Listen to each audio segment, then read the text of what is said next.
morning. Good morning. Hi.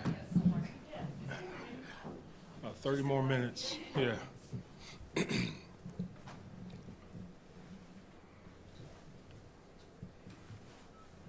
in the last couple of games, you guys have cut down your number of explosive runs allowed. What's been the Just really good point of attack fundamentals, core fundamentals, good gap control.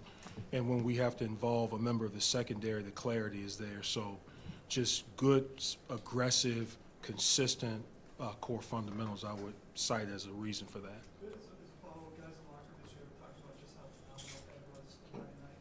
What's sort of been the key for him to play with more consistency? Well, Ed's drawing on his experiences. He's playing extremely fast. He's in great shape. And what people don't see is what Ed does away from the practice field. What he's doing in the meeting rooms, the way he is really, the note-taking, the questions, the trying to understand exactly what we're doing, situational football, that stuff has gone through the roof. He's taken a pretty significant jump in my mind with some of those things. How did that happen? That's a great question for Ed, but from my vantage point, it's just a person maturing, a person that's really knowing where to invest and how to invest, and investing with a certain level of attention to detail and just focus on all of these isolated skills and circumstances that allow you to play as fast as he's playing. Given how many players you guys were missing, especially Monday, with 5 starters out, how difficult is it to demand or try to coach more out of the unit, given how well it's played? Well, yeah, well, we always refer to the standard, and the standard is kind of the guiding principle. And so I don't know if we need to do, it's a more issue as much as it is, this is what we believe in, these are our values and beliefs, and let's make sure we continue to be near, or even if we can, even above some of the things that we say that we need to be about. From your view, More what, time with Russell, what's it tell you about this? Well, every week you're seeing, why he's here and why he's been a difference maker in the National Football League.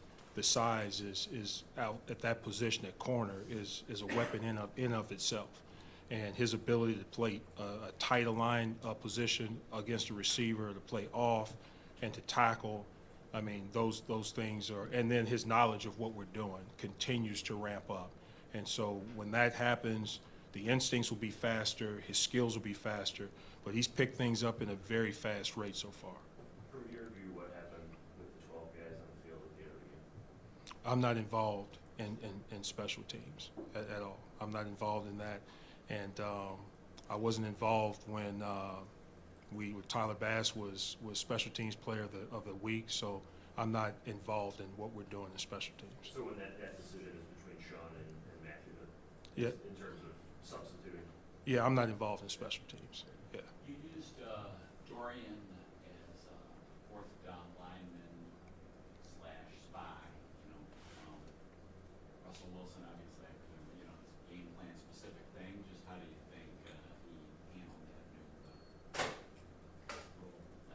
Yeah, I thought he did a nice job. And with that particular position that he was put in, there's a couple of things that we'd like to improve or tighten up relative to his position as a spy, if you will, especially when the protection declares itself and they start to take the remaining members of the offensive line out to the 3 active rushers. There's some things that we can do there, but for the most part, he gave us exactly what we needed, and that was speed on the field, someone who could, and also gave our other 3 rushers some flexibility in what they were doing. How much do they move Garrett Wilson around the Jets? Can you imagine they want that basis? A ton, and we have to make sure we understand where he is, but they move him around a lot, like a lot of teams do with a number 1 caliber receiver. And to get him in a different situation, an attack, whatever you're trying to do from a coverage standpoint, but yeah, he's moved around a lot. Thank you. Thanks, Eric.